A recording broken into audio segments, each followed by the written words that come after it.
Buddy, what's going on? This is Daniel here. Thanks for watching my videos. We're at the shop in Southwest Colorado. I've got something really cool to show you guys today. We're going to grind this knife from start to finish. It's a hollow to convex with a swedge. Let's get started. What's up? This is Daniel here. I'm back with another video. Excited to do that. I'm going to do part 2 of making a knife from start to finish. Today I'm going to do the bevel grind. Knife's in the kiln right now. We're going to go see if it's cooled off. Get started. There. Now that I'm done with heat treat on this one, it's winter time.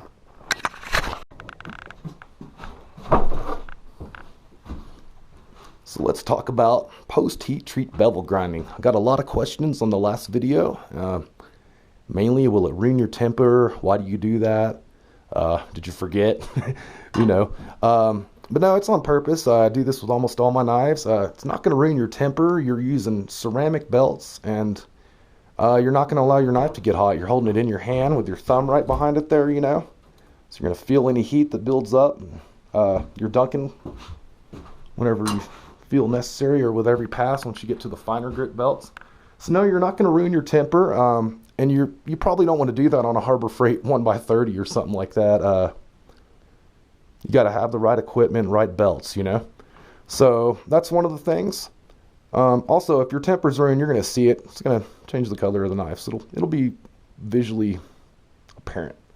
Another reason is it's a lot easier to straighten a slab than it is to straighten something with bevels. Sometimes you'll straighten it and your bevel won't want to straighten, so you'll lose a knife because of that. Let me think, what else? Also decarb, this is oil hardening steel, and it's going to get a layer on the outside of the steel where the carbon migrated out when it got really hot, and that's not going to hold an edge, and it's not going to have a great looking finish a lot of times, you know. So if you're going to etch it or something like that, it could appear blotchy. So you're going to want to go ahead and finish the whole knife after heat treat anyways, and so that's why I do that. Alright, let's go ahead and get on to grinding the bevel. Alright, good timing on the belts. Just got in a bunch from Pop's Knife Supply, and you need lots of belts to make knives. Look out soon, I'll do a video on belt selection.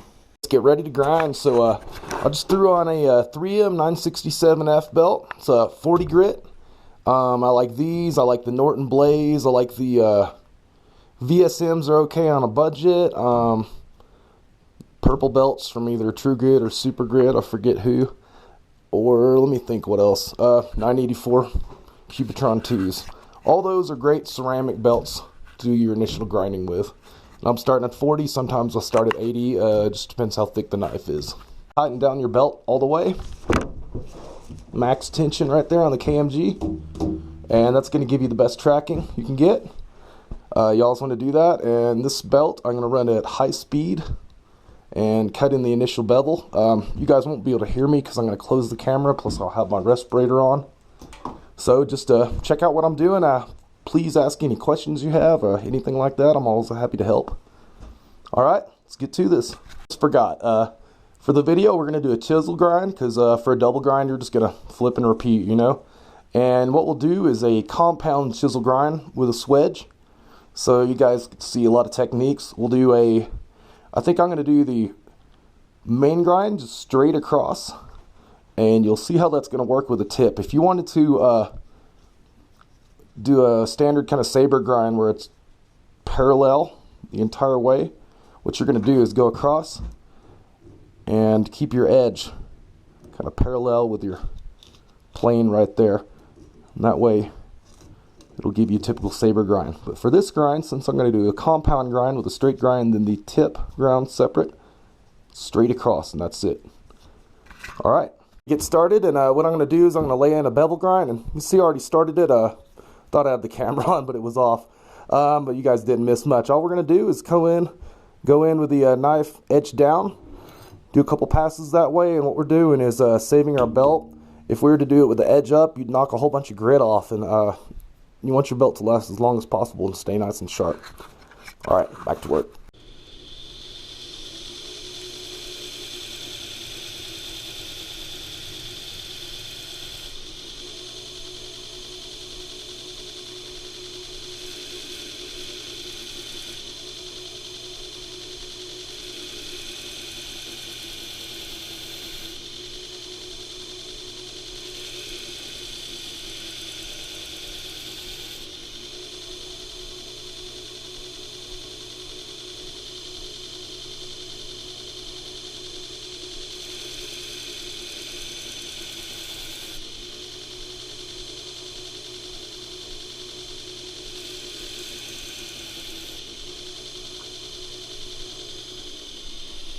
Put on this 80 grit Norton Blaze belt. This is one of my very favorite belts for bevel grinding. 80 grit is really where it's at for me.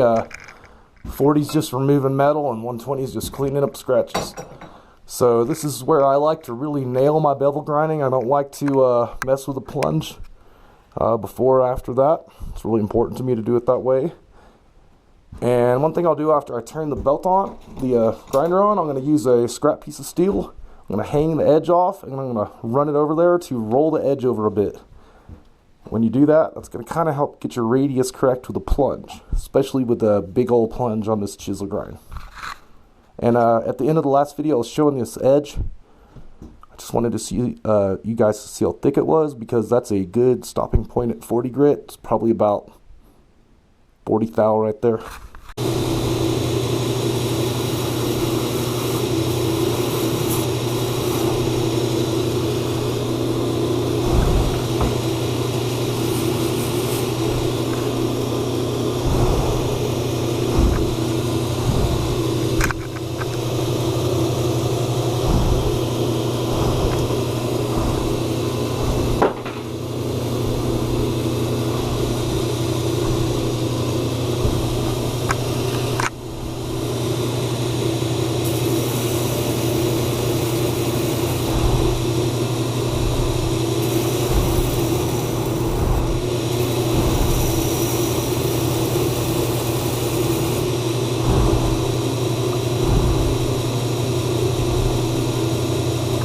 You guys can see that plunge just starting to form. Got the belt hanging over. I rolled it over just a little tiny bit. It's not even an eighth of an inch off, about 0.100 I'd guess.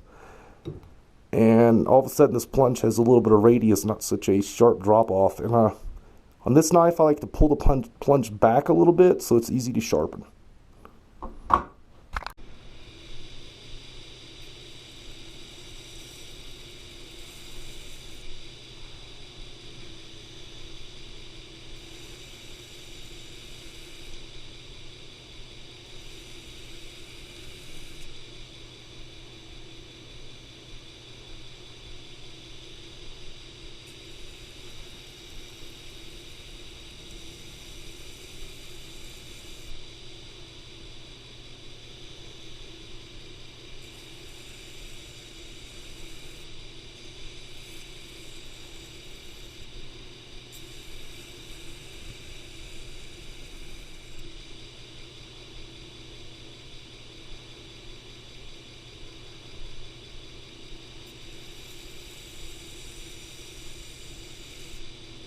So we got most of the grind laid in right now, and I'm getting kind of a cool swoop look to it that I'm pushing in there. You can see on the straight part of the knife it's quite even. You can see an even bevel there, hopefully. And then what I'm doing is I'm pressing down more as I'm getting to the end, and that's making this bevel go down. And it's still keeping it reasonably thin with that nice blocked off look, so I can still get a nice fat bevel here on the edge. But yeah, let's do a couple passes on that. And hopefully you can see I'm kind of forcing it up right here with my thumb. And then when I get to here, I'm almost twisting it. I'm pushing it so hard. I really like to force in here because that keeps it flat. Otherwise, it'll get thick right there. And then here, I'm really exaggerating it to get that downward swoop.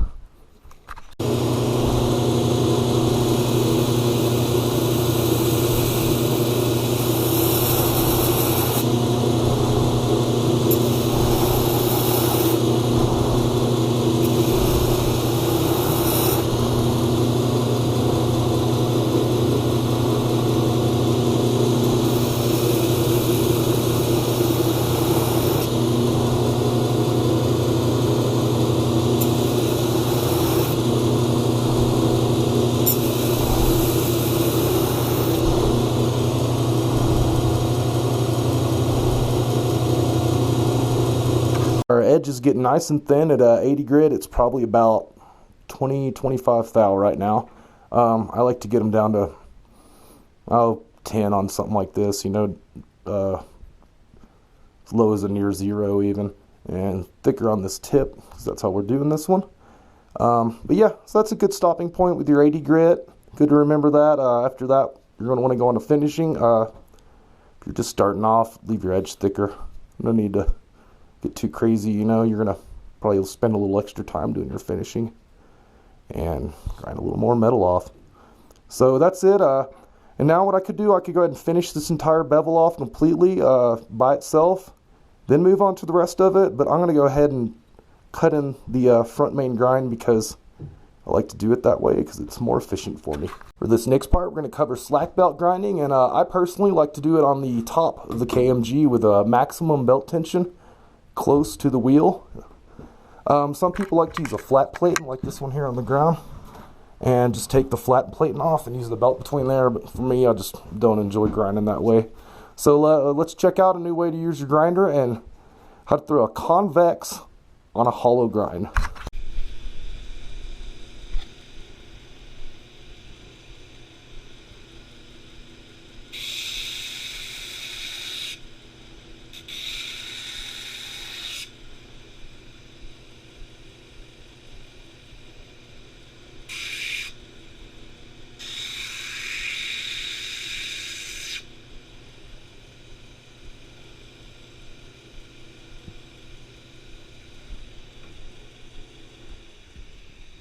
And you can see how it's already starting to wrap around the front. That's how you get that cool effect. It's going to get thinner as it wraps around because the initial grind made it get thicker that way. So once you get it even, it'll go from real fat to real thin. And that's the secret to the hollow tooth and bags.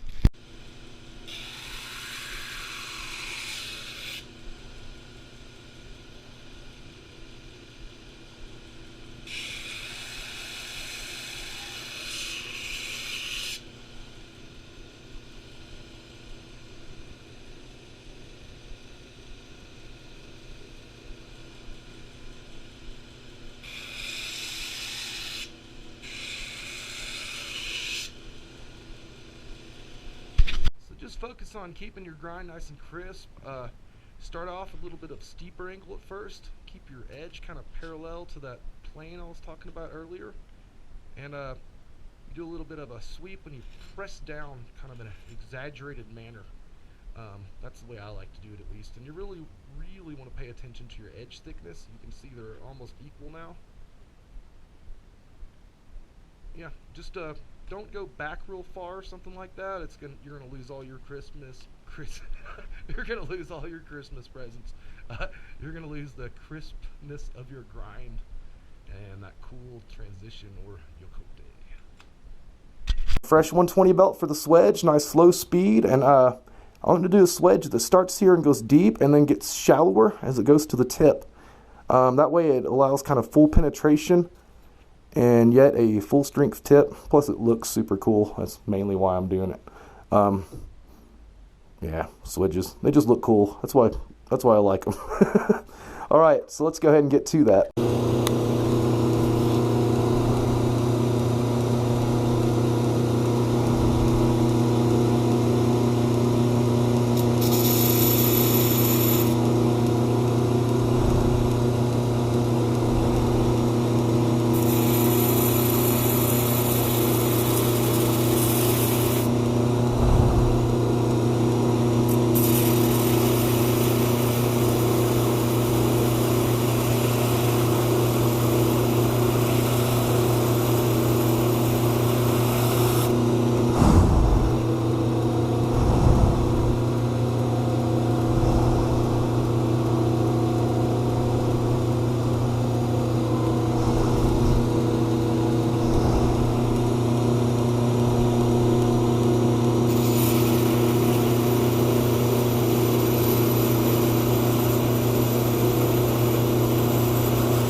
now we got the Swedge right where I like it. Kind of got this line going across here, and it just all aesthetically works for me.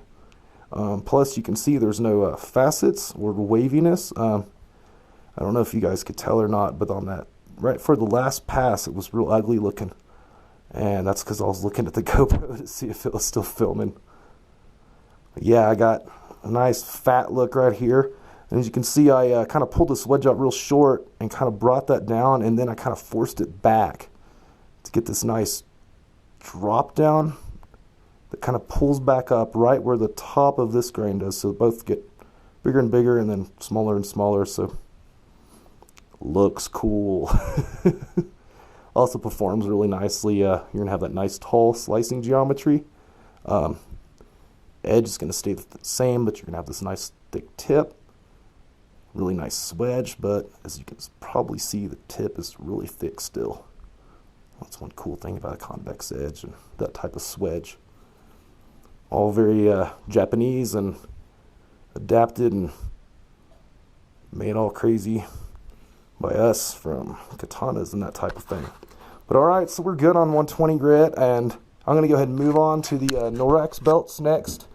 And I'll throw in, I think it's a 180 Norax, which is something like a 220 grit. And took off the ceramic belt, now we're switching up to the gator belts. This is a, Trizac CF, I think they call it an EA belt too, A160, I said it was a 180. And that's a European system, so I think this is like a 200, 220 grit kind of range. And these are really great. They kind of help you keep your lines really straight, or at least I think they do, over say something like these type of belts, you know, smoother ones. And another thing is you want to have all your lines laid in, your plunges done, all that, because this is for cleanup and polishing, not metal removal. I always grind on slow speed. Dunk your knife in water, but dry it off, because these are not waterproof, or they're not very waterproof, put it that way.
And hopefully you guys can see, but what I was trying to show with my fingers there, that I was moving the belt around, I was trying to show that I was doing the tracking, but I don't think that came out on camera. And I'm cleaning up this plunge, and I've got it hung off pretty good, but like right now you can see there's like a little lip, and I just cannot stand that. I like my plunges to be real clean, so I'm going to hang it off just a hair more and get this lip knocked off. And otherwise, it looks really clean besides this upper part, which I was trying to show. Let's see. Earlier by pointing at it during the video. And it still needs a little bit of cleanup right there.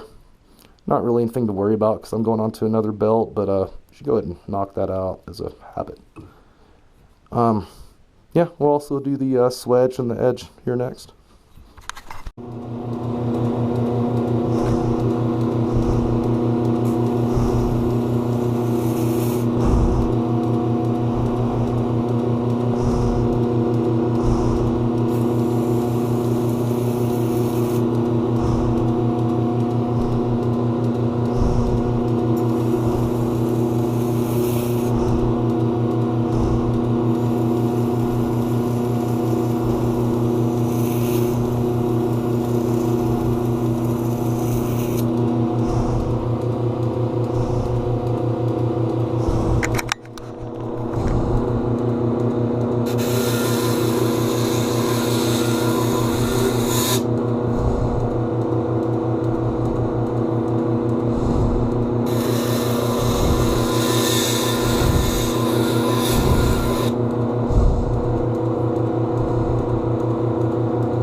off. So it's getting really clean looking. As you guys can see, after I did the tip, I went back and did one more pass here to keep this Yokote line clean. Hopefully I'm pronouncing that word right.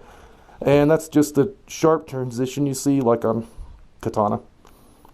And I'm cleaning up the Swedge, and you can see it's looking a little ugly right there. See, there's a little, it looks like a ding or whatever, but it's where I just kind of slipped. And right there, you can see it's slightly a different, it has like a facet just right on the edge. You can't really see, but not really a facet. The grind just needs to get pulled down to there. So, yeah, just gonna do another couple passes and clean that all up. It's hard to do on camera.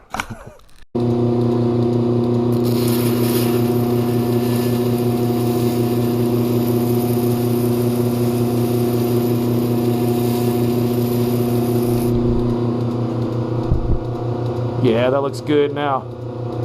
Oh yeah, my respirator. All right, we're looking good. Just wanted to say thanks to everybody for watching. Just let me know if you have any questions or comments below. I'm always happy to talk knives. And you guys have a good one.